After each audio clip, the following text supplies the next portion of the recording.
25 ব্যাচের recent result দেখে 26 batch কি কি শিক্ষা নিতে পারে, কোন কোন নলেজগুলো কাজে লাগাইলে সামনে যতটুকুই সময় আছে এই সময়ের মধ্যেও 26 ব্যাচের একটা ভালো রেজাল্ট হওয়া পসিবল, এই বিষয়গুলো নিয়ে আজকের এই ভিডিওতে আলোচনা করব। এটা জাস্ট একটা নর্মাল ভিডিও না যে তুমি ফেসবুকে এরকম দেখে দেখে স্ক্রল করে ফেলবা, বরঞ্চ ভিডিওটা একটু মনোযোগ দিয়ে শুনো, প্রত্যেকটা কথা এগুলো মনে রাখার চেষ্টা করো এবং পড়াশোনার টাইমে এটা একটু আমল করবা আর কি। এই যে এখন যে বুদ্ধিগুলো শেখাবে একটু কাজে লাগাবা, তাইলে এই ভিডিওটা দেখে লাভ হবে। নাইলে এখন স্ক্রল করলেও কোনো সমস্যা নেই, মানে পরের ভিডিওতে তুমি যাইতে পারো আর কি। ওকে, তো একটু মনোযোগ দিয়ে শুনো কথাটা, একটু মনোযোগ দিয়ে শুনবা। দেখো, 25 ব্যাচের কিন্তু প্রশ্ন কিছুটা কঠিন হয়েছিল, কিছুটা মানে মোটামুটি ভালোই কঠিন হয়েছিল।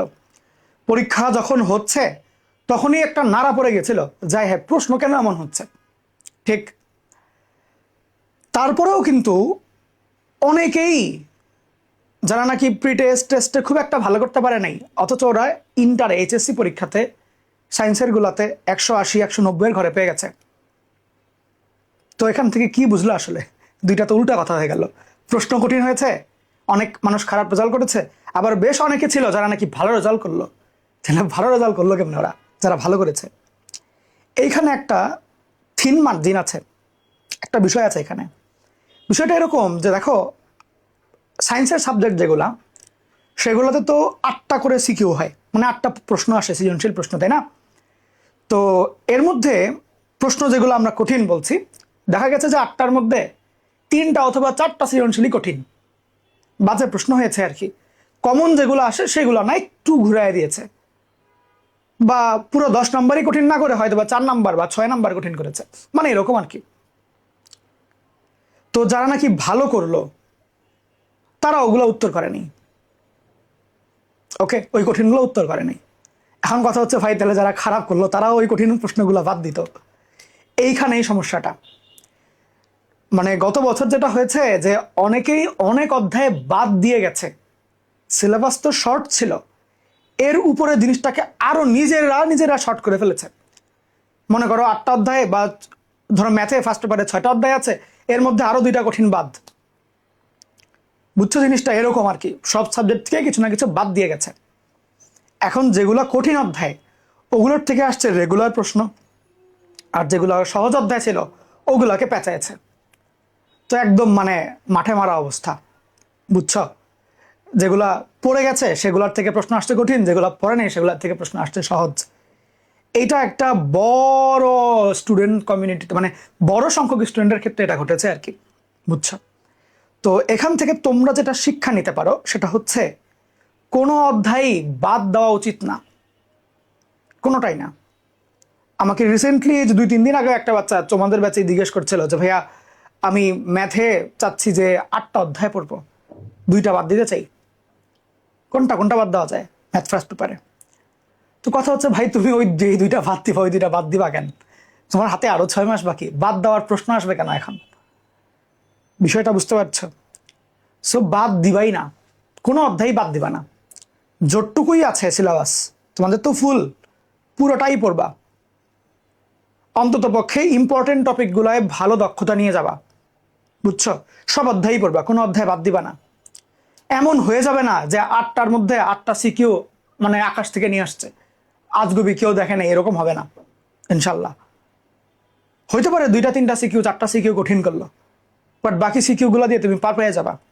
মনে করো তুমি 5টা সৃজনশীল উত্তর করতে হবে, 4টা সৃজনশীল উত্তর করে আসছো, ফুল কারেক্ট করে দিয়ে আসছো। এমসিকিউ দেখা গেছে তুমি হচ্ছে গিয়ে 25টার মধ্যে হয়তো বা 20টা কারেক্ট করে দিয়ে আসছো, ভাই তাইলেও তো 85 মার্ক চলে আসে, A+ তো চলে আসে। আর এরকম রেজাল্টে তো A+ মানে অনেক কিছু, বুঝছো? একটা সাবজেক্টে A+ পাবো না, তুমি ওই সাবজেক্টের জন্য বুয়েটে পরীক্ষা দিতে পারবা। লাইক ফিজিক্স কেমিস্ট্রি ম্যাথের 3টার মধ্যে A+ পাইলে মানে মোর দেন এনাফ বুয়েটে পরীক্ষা দেওয়ার জন্য, বুঝতে পারছো? সো এই হলো বিষয়, যে প্রশ্ন কঠিন করলেও তাদের কাছে কঠিন মনে হবে না যারা নাকি সবগুলো অধ্যায় পড়ে গেছে। এইটা একটু মাথায় রেখো, সব অধ্যায় পড়তে হবে, সব অধ্যায়, কোনোটা বাদ দিবা না। দিবা না মানে নাই, যে যাই বলুক। অনেক দেখবা তুমি 2 দিন পরে পরে ইউটিউবে ভিডিও বেরোবে, এই সাবজেক্ট থেকে এতটা অধ্যায় পড়লে কমন, ফুল কমন, এই সেই এগুলো বলবে। বাট ওইটা দেখো না ভাই আর কি, বিকজ প্রশ্ন প্যাটার্ন কিন্তু চেঞ্জ হয়েছে। সো মানে বাদ দিও না, বুঝছো? কোনো কিছু বাদ দিও না। দ্বিতীয় যে বিষয়টা, তুমি ওদের রেজাল্ট থেকে যেটা শিক্ষা নিতে পারো, তোমাদের মধ্যে একটা বড় সংখ্যক স্টুডেন্ট যেটা করে যে ভাই আমি বড় হয়ে ইঞ্জিনিয়ারিং পড়তে চাই, তাহলে বায়োলজি তো কম দামি সাবজেক্ট, এটা পড়বই না। আবার যারা নাকি মেডিকেল, ভাই আমি তো ডাক্তার হবো, এ ম্যাথ কে পড়ে, ম্যাথ তো আর মেডিকেলে লাগে না, বাদ। তো বিষয়টা হচ্ছে গতবার যারা বিভিন্ন সাবজেক্ট খুব ভালো পারতো, ওরাও দেখা গেছে ওদেরও এ প্লাস অনেক ক্ষেত্রে মিস হয়ে গেছে। লাইক ফিজিক্স ভালো পারতো, ফিজিক্সে এ প্লাস মিস, ম্যাথ ভালো পারতো, ম্যাথে এ প্লাস মিস, এরকম আছে। ভালো পারতো মানে শেষ টাইমে এসে অন্ততপক্ষে ভালো হয়ে গিয়েছিল অবস্থাটা, তাদেরও এ প্লাস মিস হয়েছে। তুমি যদি এর মধ্যে কোনো একটা বা দুইটা সাবজেক্টকে বা তিনটা সাবজেক্টকে গুরুত্ব কম দাও, এই রেজাল্ট সিস্টেমে ফেলও আসতে পারে। বুঝতে পারছো? তোমার কাছে মনে হইতে পারে ভাই আমি তো ডাক্তার হবো, আমার ম্যাথের কোন ঠেকাটা, আমি কোনো মতে একটা এ মাইনাস কিছু একটা পাইলেই তো হইলো, বা এ প্লাস হইলেই তো হইলো, আমার তো এত নলেজ গ্যাদার করার দরকার নেই, জ্ঞানী হওয়ার দরকার নেই। বাট বিষয় হচ্ছে ডাক্তার ইঞ্জিনিয়ারিং তো পরে, এবার তো জিপিএ 5ই পাচ্ছে না, পাশ করে প্রায় অর্ধেক মানুষ, মানে বাকি অর্ধেক অলমোস্ট ফেল। বুঝতে পারছো? এই সিচুয়েশনে তুমি যে মনে করো জিপিএ 5 পাবা, এটাই অনেক বড় বিষয়। দেখা যাচ্ছে বাচ্চারা জিপিএ 5ই পাচ্ছে না, অনেক কম তো, জিপিএ 5 মাত্র কয়েক হাজার, 60 না 68,000 এরকম আর কি। 14 লাখ স্টুডেন্ট পরীক্ষা দেয়, 12 লাখ স্টুডেন্ট পরীক্ষা দেয়, মানে এটা কি? বুঝতে পারছে? এত কম জিপিএ 5। তো মেডিকেল ইঞ্জিনিয়ারিং এগুলো তো পরের হিসাব, জিপিএ 5 যদি না আসে, তুমি যে কোনো বিশ্ববিদ্যালয়ে পরীক্ষা দিবা, তোমার কিন্তু মার্ক কাটা যাবে। ঢাকা ভার্সিটিতে পরীক্ষা দিবা, তোমার জিপিএ 5 আসে নাই, ওই জিপিএ 5-এর থেকে যতটুক কমলো ওই আন্দাজ করে মার্ক কাটা যাবে কিন্তু। সো তোমার অন্ততপক্ষে আগে জিপিএ 5 আনা লাগবে।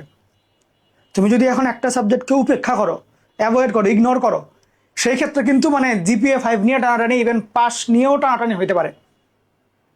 বুঝছো? পাস নিয়েও টানাটানি হতে পারে। এই বছর আমার নিজের আত্মীয় স্বজনের মধ্যে এমনও স্টুডেন্টরা আছে যারা জিপিএ 5 পায় নাই, যে প্রচণ্ড লেভেলের পড়ুয়া, ভয়ানক লেভেলের পড়া দিয়েছিল, অথচ জিপিএ 5 পায় নাই, এমনও আছে। আমি দেখেছি, স্টুডেন্টদের মধ্যে তো দেখেছি, নিজে আত্মীয় স্বজনের মধ্যেও দেখেছি। মানে ভয়ানক লেভেলের পড়ুয়া আর কি, মনে করো ওর কলেজের ওর টপ 10 জনের মধ্যে থাকে, এরকম স্টুডেন্ট জিপিএ 5 আসে নাই। বুঝতে পারছো? আমি নিজেও মানে ঠান্ডা হয়ে গেছে যে কি হইলো এটা। তো বিষয়টা হচ্ছে কোনো সাবজেক্টকেই উপেক্ষা করবা না, সব সাবজেক্টকেই সমান গুরুত্ব দিয়ে পড়বা, বাংলা, ইংলিশ, আইসিটি সহ। বিকজ তোমার জিপিএ 5 আগে লাগবে। ডাক্তারি ইঞ্জিনিয়ারিং তো পরে, একটা ভার্সিটিতে ভালো মতন চান্স পাইতে হইলেও, ভালো সাবজেক্টে চান্স পাইতে হইলেও তোমার জিপিএ 5টা দরকার।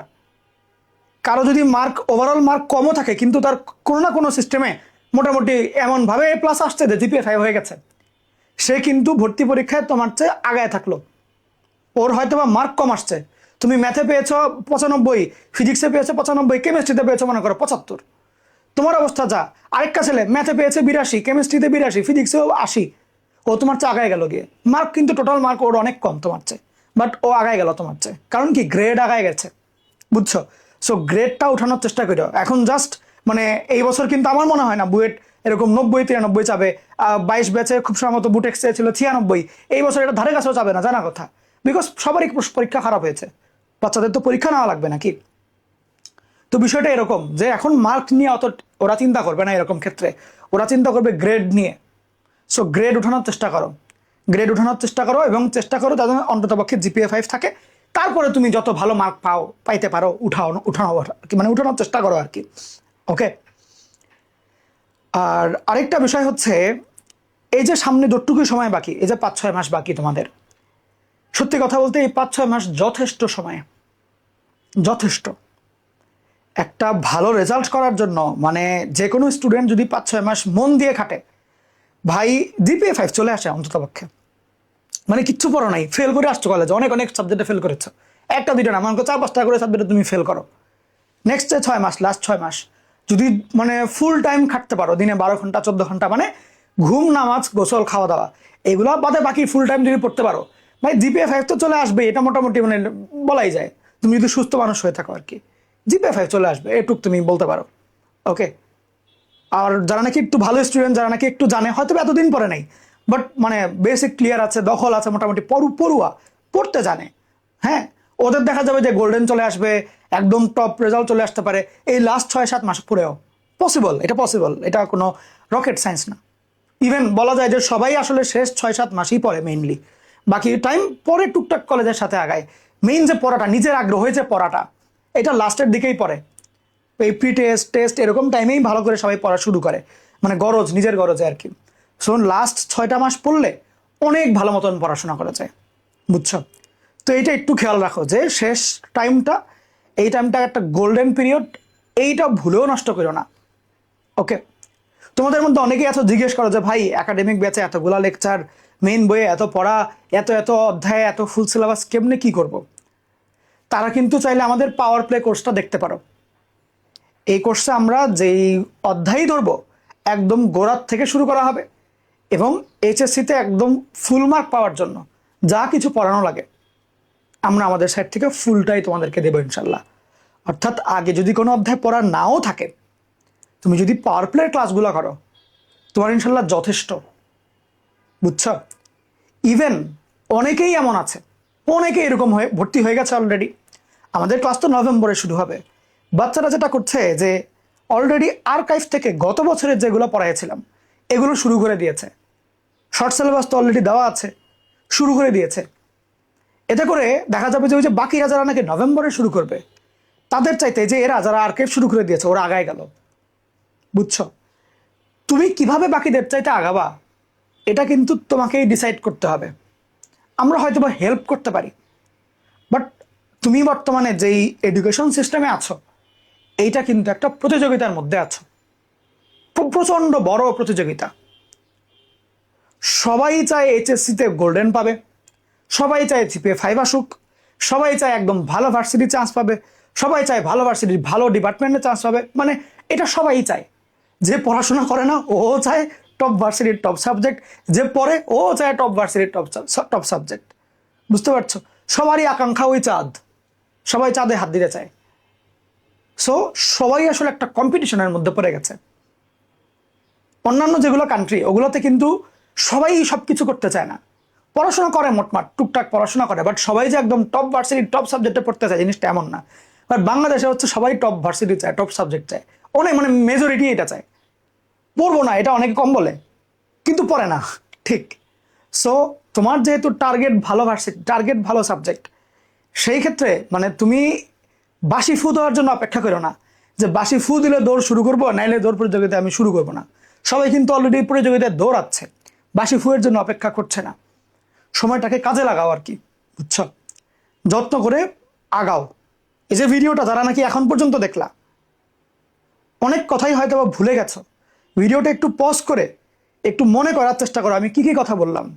প্রথমত বললাম কোনো অধ্যায় বাদ দিও না, কোনো সাবজেক্টে কোনো অধ্যায় বাদ দিবা না, সবগুলো পড়বা। অন্তত পক্ষে ইম্পর্টেন্ট টপিকগুলো হইলেও শেষ করবা, টেস্ট পেপার হইলেও শেষ করবা।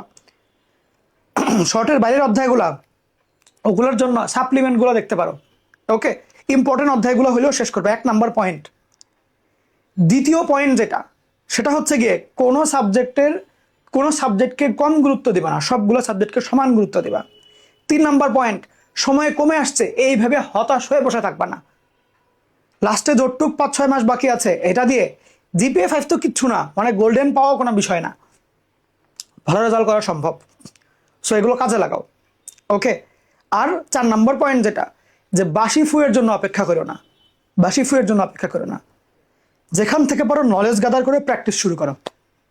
ঠিক আছে, বিষয়গুলো মনে রাখবা আর হচ্ছে ভালো মতন আমল করবা। আল্লাহ হাফিজ সবাইকে।